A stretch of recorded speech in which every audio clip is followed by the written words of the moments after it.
Esse império cresceu em escala jamais igualada. Misterioso, violento ao extremo e incrivelmente inventivo. O único império que sobreviveu 4 milênios. China. Os imperadores mobilizavam exércitos de camponeses para executar obras de engenharia sem paralelo em nossa história. A tumba dourada com rios de mercúrio. It's hard to believe that something like that could be purely the product of human labor. O mais longo canal do mundo. E a frota naval mais potente que jamais existira.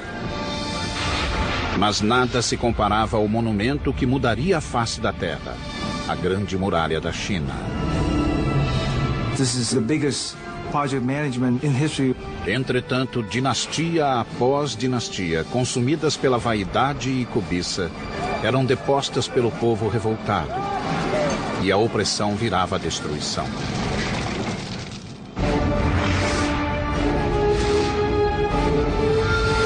Construindo um império. China.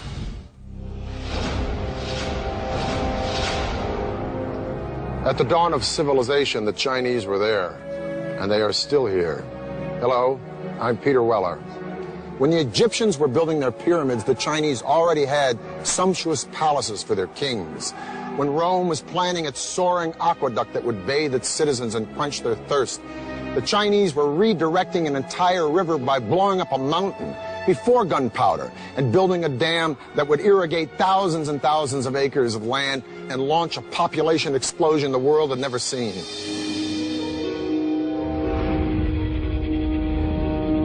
Há 4 milênios, a civilização chinesa cresceu e espalhou-se por vasta área, 1/3 maior que a dos Estados Unidos. Mas durante séculos a China viveu um caos. Os reinos separados lutavam pelo poder supremo. Guerras e conflitos devastavam o território. China was, as we think of it today, more or less, was made up of a number of states, all of which were fighting with one another for supremacy. The period was called the Warring States. No século III a.C., um reino emergiu como o mais poderoso e o mais impiedoso. Uma província, lar de pessoas hostis e belicosas.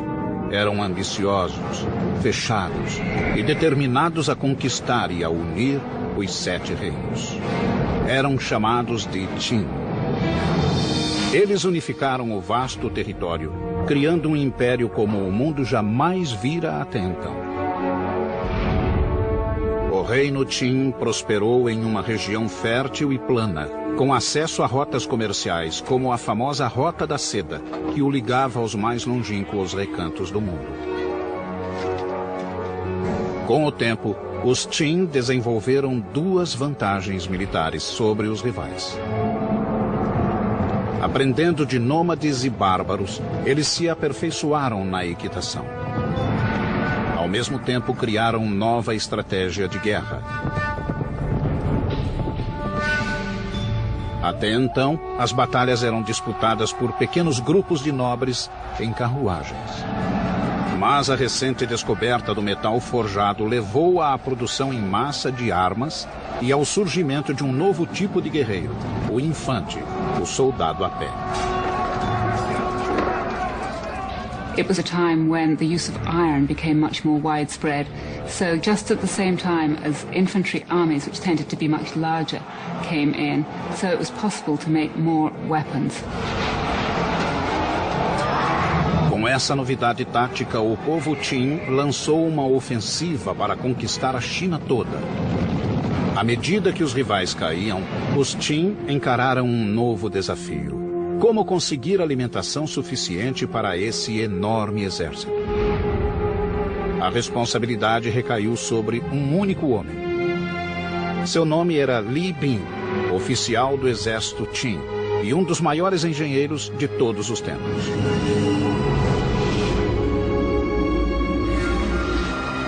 Sob suas ordens, os chineses construíram uma obra-prima da engenharia. Havia séculos que o rio Min atormentava o povo chinês, provocando secas de inverno e inundações de verão. Agora, Li Bing estava resolvido a domar as águas revoltas. O plano era construir uma barragem que criasse um novo curso de água, um canal que controlasse as inundações e fornecesse água suficiente para a necessária produção de alimentos. Mas havia um enorme obstáculo, o Monte Qinshen, que barrava o caminho de seu canal. Não havia como mover o monte. A solução foi abrir um caminho através dele para o novo canal. Como era muito antes da invenção da pólvora, seriam necessárias décadas para abrir caminho através da montanha, só com o auxílio de martelos e cunhas.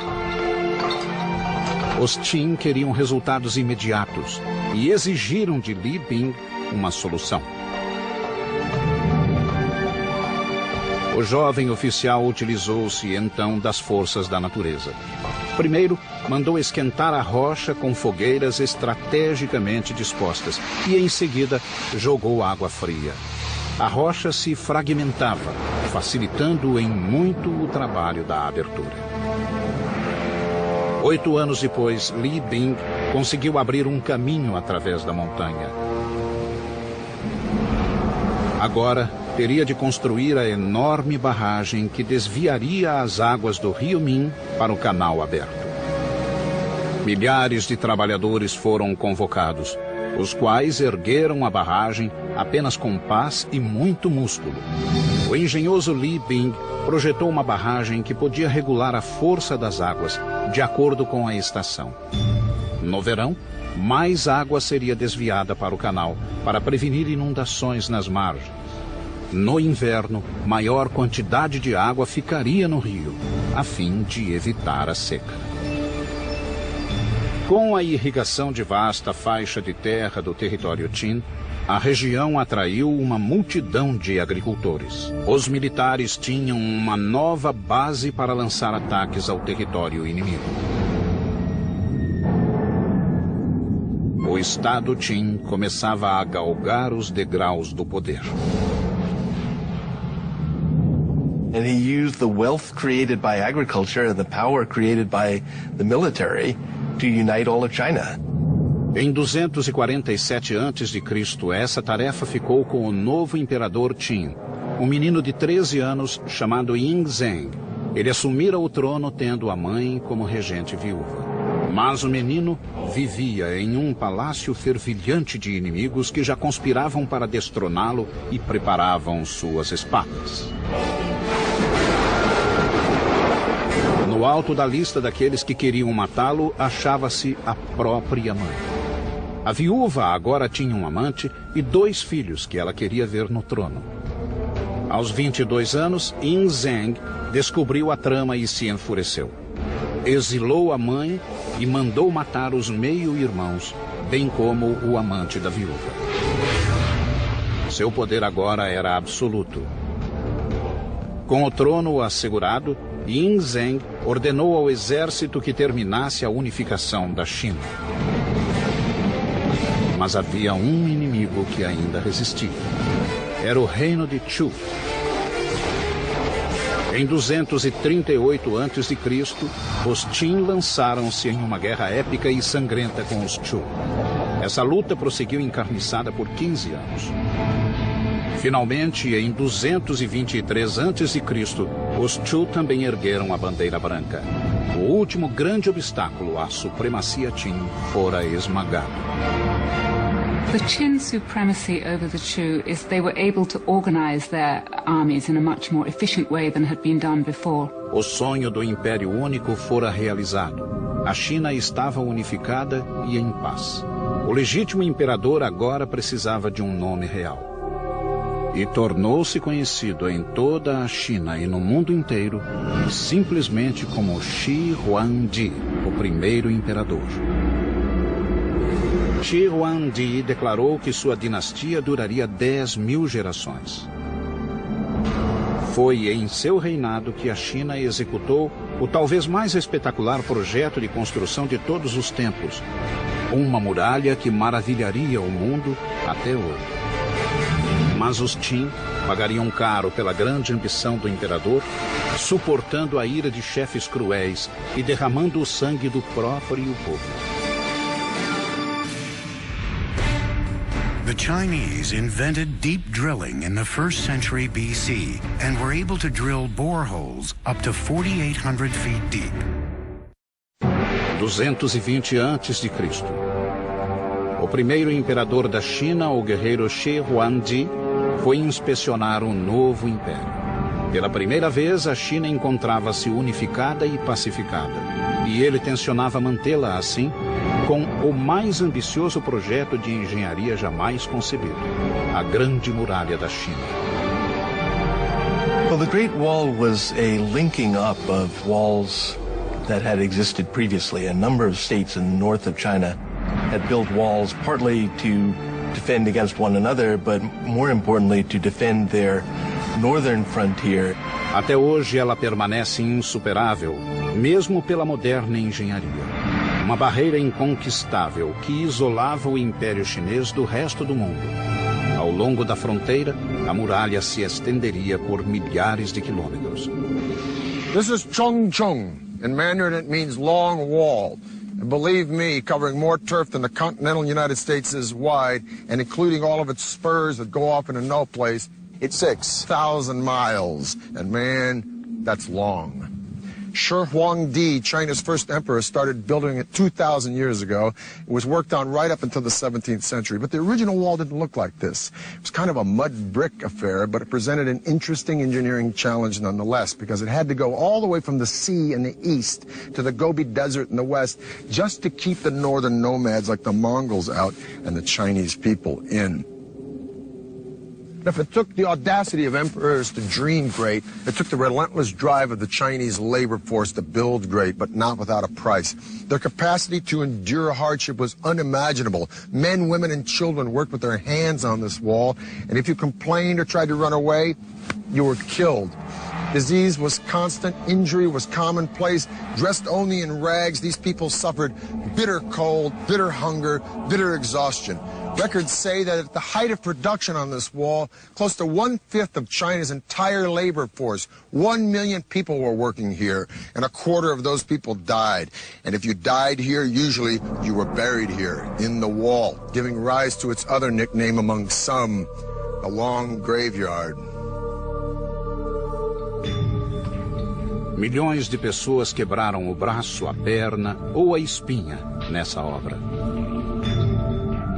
There is very moving poetry, mostly written by wives and mothers, about young boys going off and working on the Great Wall Project, not having food, dying in the cold winters, and never returning home. Mas a força braçal não era suficiente. Diferentes regiões tinham solos diferentes e materiais variados de construção. Onde fosse possível, os muros existentes eram reaproveitados, mas a maior parte foi erguida do zero. Os construtores inventaram um sistema que utilizava o único material que jamais faltava. The tamped earth method is what in Chinese is called a hangtu. What this means is that you build a wooden frame to enclose the wall, and you start low with, say, 2 boards parallel. And then you pour some gravel and some sticks and some clay, and then you use the end of a log to beat it and pound it until it's very, very compact. And then you put another layer in, and you keep doing that. And then you put other boards on the outside to hold it in place. And you keep going up until you reach the height that you want. Depois de seco, a estrutura era removida, deixando uma verdadeira laje de terra socada, reforçada por bambus, tal como o ferro reforça o moderno concreto. O lado sul, dando para a China, era defendido por um simples parapeito, enquanto a face norte, que dava para fora, era denteado. Havia uma guarita a cada 700, no máximo 1.000 metros. Um caminho calçado corria no alto da muralha para soldados e carroças. Era uma rota eficiente de comunicação para os vigias das guaritas. Mas, como obra de estratégia militar, a muralha funcionava apenas parcialmente. wall exists to be defended. But in the long run, the wall was not very defensible. Nomads could break through it or go around it, bribe their way through it. Mas a Grande Muralha não foi projetada só para afastar os bárbaros. Era também uma linha simbólica, encerrando e isolando os chineses. The Great Wall, in a sense, is a cultural marker as much as it is a military fortification. It's a way of the Chinese saying to the nomads, you stay out there and raise horses and sheep, and we'll stay in here and grow grain. Em 210 a.C., a muralha chegara aos 4.000 quilômetros, criando um símbolo indelével no território chinês. Mas o ressentimento geral contra Shi Huangdi virou ódio. Muitos súditos achavam que a colossal muralha não valia tanta dor e aflição. Mais uma vez, os inimigos tramavam contra ele. Shi Huangdi's final years were marked by what I think is reasonable to call paranoia. But as the old joke says, just because you're paranoid doesn't mean people aren't out to get you. 3 conspirações chegaram muito perto do êxito. Shi Huangdi revidou, transformando a China em prisão virtual do povo. E ordenou que todos os registros de seu regime fossem destruídos. A punição para quem não obedecesse era o trabalho forçado ou a morte. Cerca de 400 pessoas foram enterradas vivas, como lição a quem ousasse reclamar do regime. Quando o filho do imperador objetou, ele também foi banido. A visão de Shi Huangdi transformara a China em um grande império, mas ele pagou caro, pois terminou louco. Antes, ele voltou às suas obsessões e ordenou que acabassem outro grande monumento que já havia sido iniciado. Um monumento a si mesmo e à morte. In the 1040s, movable type printing was invented in China, a huge development in the history of printing. Em 220 a.C., o imperador Qin, Shi Huangdi, tinha unificado a China pela primeira vez. Ao norte, milhões labutavam e morriam, assentando as fundações do grande triunfo chinês de engenharia. A Grande Muralha, que alcançava 4.000 quilômetros. Mas o imperador não estava satisfeito. Enquanto guerreava com reinos vizinhos e com os próprios demônios, ele convocou quase 700.000 homens da periferia da capital, na China Central, para construir o mais ambicioso de todos os seus projetos. Um mausoléu que ele próprio começara a planejar desde os 13 anos. This was a monumental project that required the labor of thousands and thousands of people over a very long time. It was, by design, the biggest and best tomb that China had ever known. Em 1974, alguns camponeses, ao cavar um poço, desenterraram um antigo guerreiro chinês. A misteriosa cabeça de terracota foi o portal de uma das maiores descobertas arqueológicas de toda a nossa história.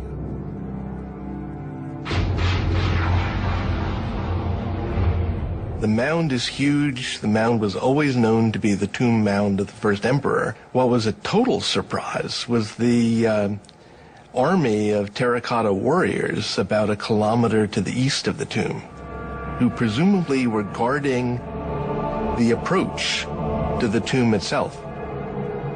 Season after season of excavation since the 1970s has yielded more than 5 large pits.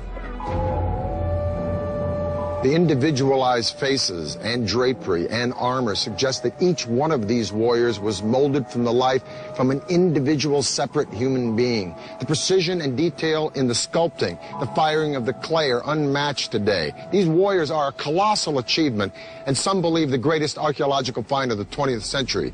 But they are only the tip of the iceberg, because this ghost army only served as a guard detail for an engineering feat as fantastic as the world has ever known, the opulent tomb of Shi Huangdi. Cada estátua media entre 1,70 m e 1,90 m, gigantes na época. Alguns pesavam até 300 quilos. Mas o que surpreendeu os arqueólogos que cuidavam do sítio foi a terracota em si. A argila tinha uma dureza acima de tudo o que tinham visto. Os artesãos de Shihuangdi desenvolveram uma tecnologia revolucionária: altos fornos de barro com temperaturas acima de 1000 graus Celsius. Os arqueólogos acharam 3 grandes depósitos repletos de estátuas que guardavam a tumba do primeiro imperador. Um deles, o primeiro, continha mais de 6.000 guerreiros e cavalos em formação de batalha. Em outro depósito foram descobertos 1.300 soldados de elite, incluindo arqueiros, carruagens e cavaleiros. No terceiro, com 68 figuras e uma carruagem, achava-se a central de comando de todo o exército, o QG da defesa do Império de Shihuangdi, até na morte. The military armor is fairly specific. We can tell that the armor used was lacquered leather. We can see that people had cleats on the bottom of their boots to help them run in the mud. We can see the kinds of caps people wore and associate them with rank. Paredes de 10 metros dividiam o enorme complexo que se estendia por 7.000 metros em 3 partes: a cidade de fora, a interna e o mausoléu em si. Na construção da tumba, milhares de trabalhadores escavaram um depósito gigantesco, medindo cerca de 500 por 500 metros, equivalente a quase 600 quadras de basquete. Quando o grande complexo ficou pronto, foi soterrado por uma montanha de terra de 120 metros de altura. Na época, pode ter sido tão alta quanto a Grande Pirâmide do Egito. Mas ao longo de 2.000 anos, o tempo desgastou a montanha criada pelo homem, que hoje tem 75 metros.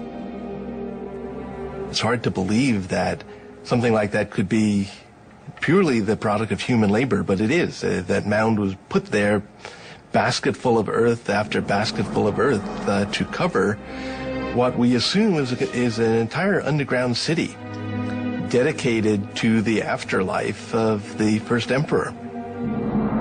Shi Huangdi's tomb is definitely the expression of a guy who wanted his empire to blow away everything the world had ever known. The ceiling is said to be a night sky studded with constellations made out of pearl. The floor, an entire recreation of his empire in miniature with pavilions and pagodas by a flowing river of mercury. The king himself laid out in gold and jade in a bronze coffin floating on a pool of mercury. Now, all this is pretty fantastic and mind-blowing, but is it true?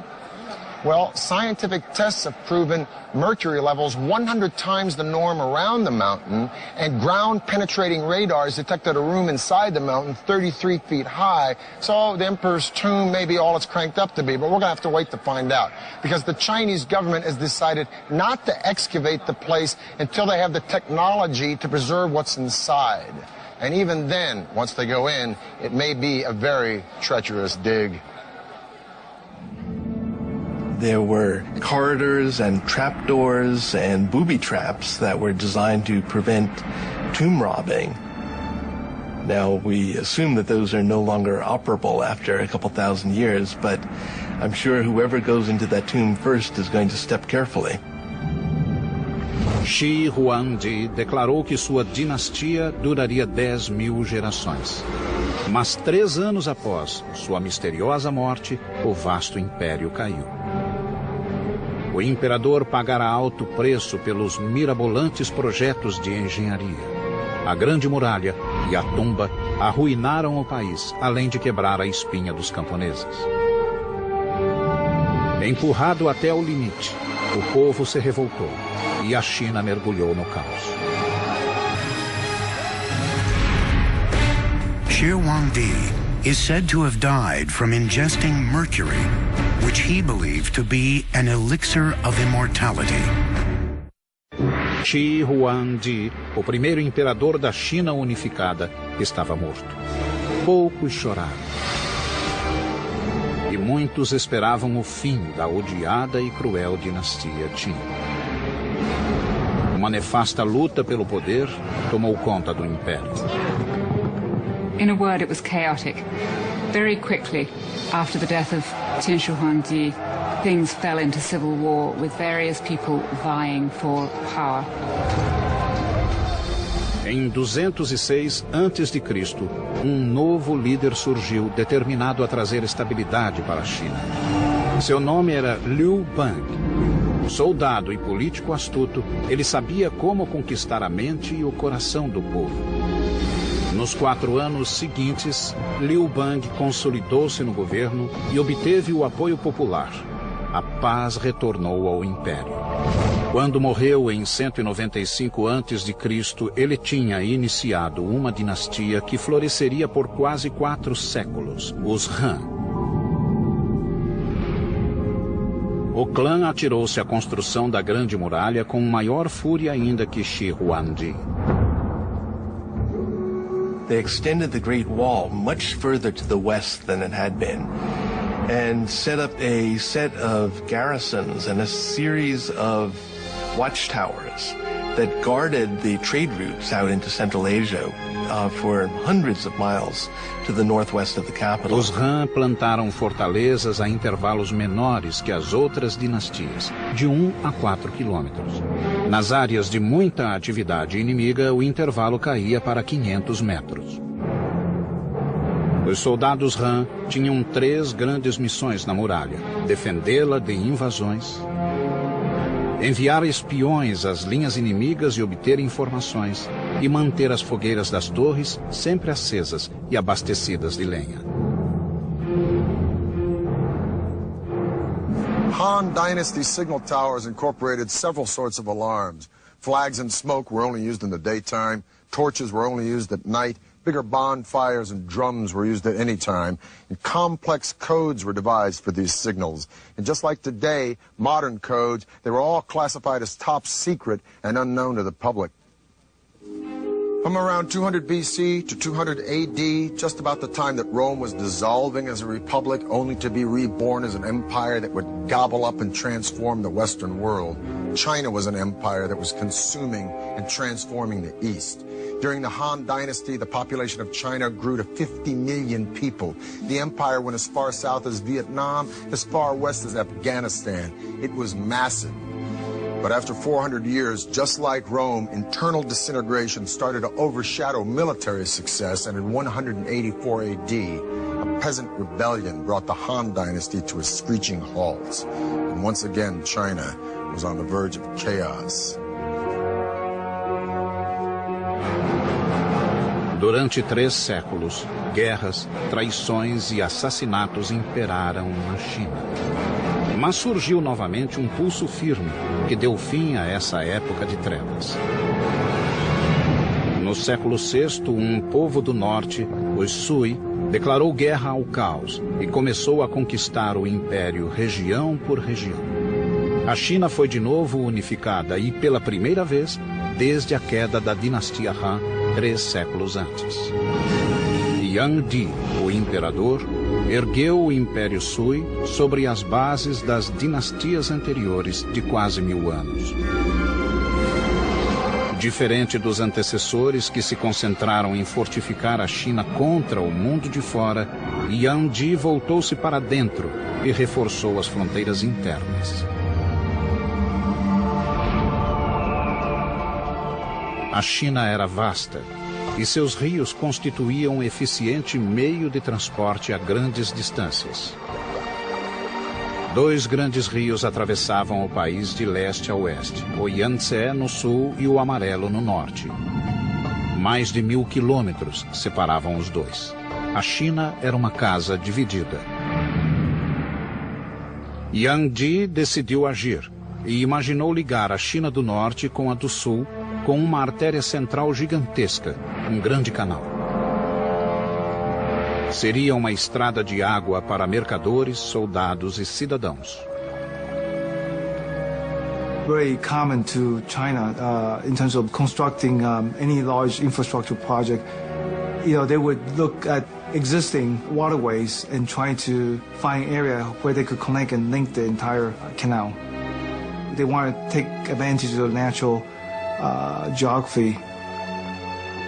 Esse gigantesco projeto de construção exigiria mais de 1 milhão de homens trabalhando nas escavações. As condições de vida e trabalho eram péssimas, cruéis e primitivas. Milhares morreram de fome, fadiga e doenças. Alguns eram surrados até a morte pelos supervisores.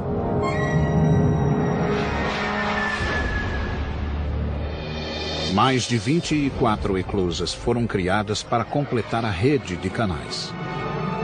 But every time you encounter a natural body of water, you need a lock to make a barrier between the canal and the lake or the river. When you go up any significant grade, you have to have locks to raise the water and the boats with it to get over any rise in the terrain. 5 milhões de trabalhadores levaram mais de 6 anos para construir o Grande Canal. When it was built, it stretched 1,200 miles, and it was the longest and most ambitious canal project that had ever been enacted on the Earth up to that time. Ligando o Rio Amarelo com o Yangtze, o Grande Canal podia transportar bens por até 70 quilômetros em um dia. Ao longo do canal, as cidades prosperaram com o comércio de seda, porcelana e algodão. Mercadores e artesãos enviavam seus artigos a todos os cantos do país. Tal como o Rio Nilo, no Egito, o canal integrou norte e sul, consolidando as bases do Império Unificado. Com a obra monumental concluída, Yuan Di decidiu que era hora de aproveitar seu belo canal. Foi um espetáculo patético. A corte de 1000 nobres viajava em um luxo que beirava a obscenidade. Well, the emperor had beautifully appointed luxurious imperial barges that could take him down the Grand Canal. So he would spend as much as half of every year enjoying himself in the sunny south. O imperador chegou ao requinte de exigir pratos exóticos e tributos exorbitantes de cada cidade por onde passava. Quando os restos dos lautos banquetes eram jogados na água, os infelizes que haviam construído o canal observavam o desperdício em desespero. Novamente, o imperador chinês subestimara o poder do povo. Os cruzeiros de luxo e consumismo alimentaram um profundo ódio contra o regime decadente. Em 618 d.C., o povo se revoltou e uma série de levantes assolou o país. Outra vez o caos engoliu a China e logo alcançou o próprio palácio. O imperador foi morto pelos generais e a dinastia Sui teve fim repentino. Contudo, o império fora unificado. O cenário estava pronto para a época de ouro do país.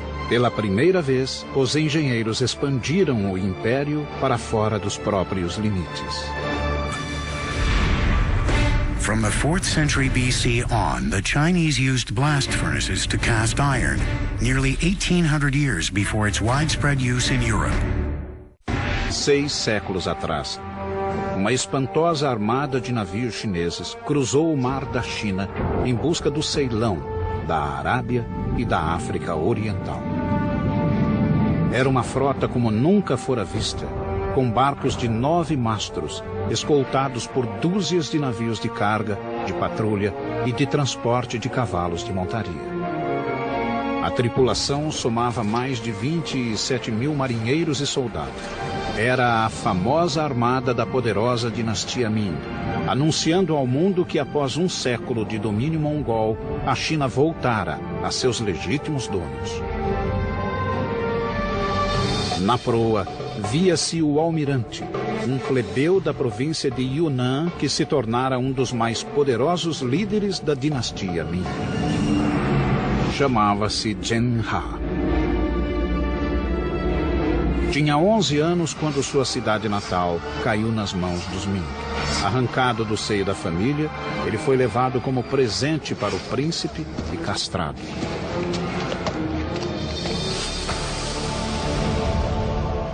Eunuchs appear often in Chinese history, and the reason that they gained power was because they had much greater access to the emperor and to imperial women because they didn't pose a threat. Zhen He logo se destacou entre os demais e tornou-se atendente do próprio imperador. Juntos eles fizeram um plano de conquista dos mares. Zhen He foi nomeado comandante de uma frota extraordinária. Tratava-se de um desafio que nenhuma dinastia chinesa havia tentado. He was somebody who definitely wanted to create a personal stamp on the world.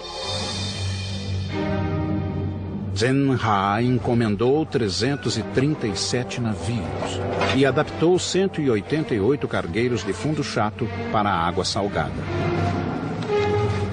Just to get the building materials together, get the craftsmen, get the designers and all the rest, and then, say, put together a fleet of 300 ships is remarkable. I mean, the British fleet in the time of Napoleon, it had an upper limit of about 100 ships of the line, men of war. Exército de 30.000 carpinteiros, veleiros e artesãos trabalhava e morava nos estaleiros, cuidando noite e dia da magnífica frota de Zhen. No centro do enorme arsenal, 7 docas secas achavam-se separadas do Yangtze por represas de 8 metros de altura. Uma vez prontos os navios, as represas eram abertas, inundando as docas secas. A nau capitânia era espetacular, contando com 9 mastros e medindo 135 metros, quase uma vez e meia o comprimento de um campo de futebol. Foi o maior navio de madeira já construído. Projetado para ser estável, tinha fundo chato, recheado de pedras e uma inovadora madre do leme que podia ser erguida para reduzir o calado em águas rasas.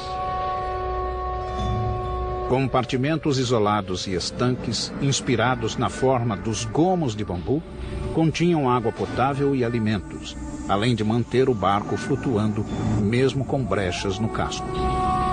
O segundo deck era o alojamento da tripulação.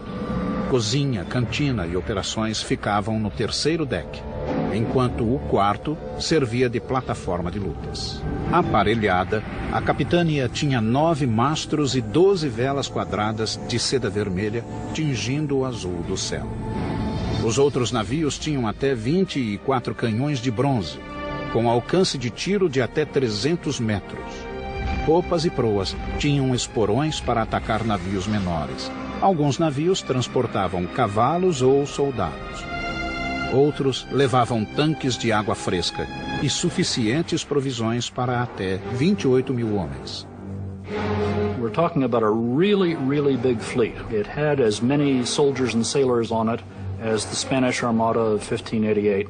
It had about twice as many ships. Em 1405, o comandante eunuco Zhen He zarpou rumo ao mundo. Zheng He was not an explorer. What Zheng He was doing was what we would call in modern terminology power projection. Em 28 anos de carreira naval, o almirante Zhen He visitou 37 países, rodeou a ponta da África até o Oceano Atlântico e comandou uma frota cujos números sobrepujavam os das frotas europeias somadas. As viagens de Zhen He estabeleceram a China como superpotência marítima, mas em 1433 a era marítima da China foi interrompida. Zhen He morreu repentinamente quando visitava a Índia e a frota foi chamada para a China. Um novo imperador ocupava o trono. Com uma ordem incompreensível, ele mudou o curso da história chinesa. Apesar do domínio naval gozado pelo país, a magnífica frota de Zhen He deveria ser incendiada. Foi um dos momentos decisivos da história. A China tinha tudo para ser senhora dos mares e colonizar o mundo, anos antes dos portugueses, espanhóis, holandeses e ingleses.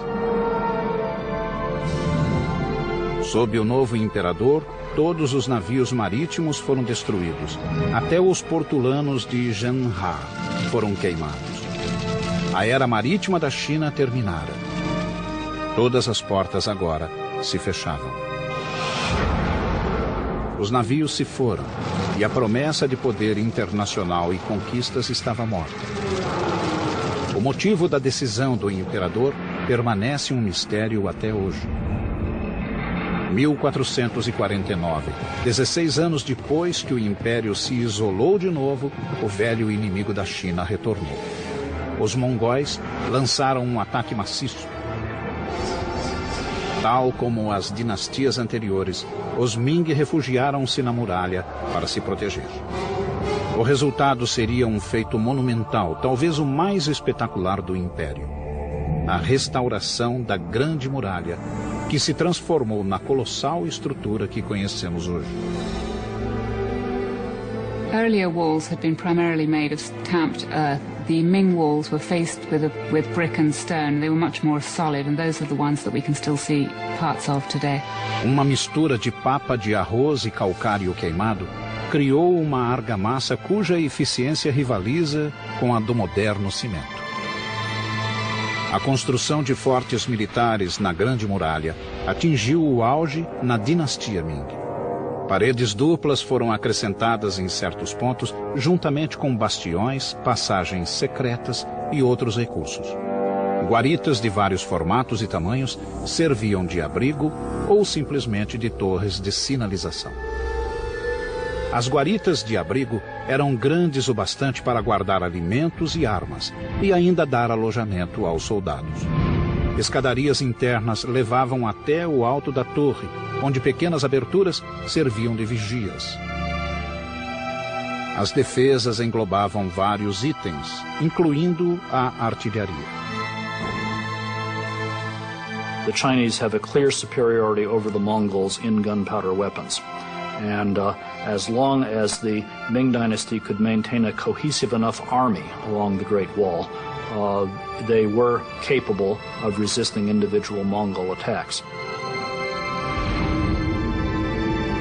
No fim da dinastia Ming, a Grande Muralha, incluindo inúmeros ramais e desvios, serpenteava por quase 10.000 quilômetros no norte da China.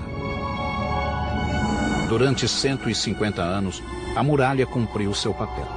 Mas em 1600 a grande dinastia estava decadente e uma tribo de fora, conhecida como Manchu, ganhava força na fronteira norte da China. Em 26 de maio de 1644, Pequim sucumbiu ao poderio Manchu. Os chineses levariam mais de 250 anos para expulsar os invasores, mas assim que o fizeram, um novo poder emergiu. Algo totalmente diferente: a China comunista. Nothing symbolizes the enduring power and imagination of the Chinese more than this Great Wall.